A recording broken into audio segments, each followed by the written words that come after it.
Hi, I am Dr. R.D. Karkar, dermatologist from Mumbai, practicing for the last 35 years. Today I would be like to talking about fungal infections which are slowly heading towards epidemic proportions. We find that 20% of our outpatients are patients who have fungal infection superficial. We have been treating them and at times we find a lot of problems coming in. So, are we dealing with fungal resistance or is it a clinical failure? That's what we have to look into.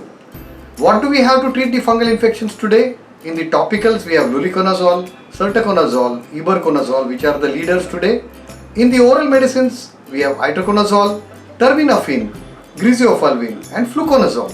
So, how are we going to use these medicines to give the best of relief to the patients? That's what we are going to see. And whatever is suitable to the patient and where are their placements in therapy is what we are going to talk about. So this is the scenario today.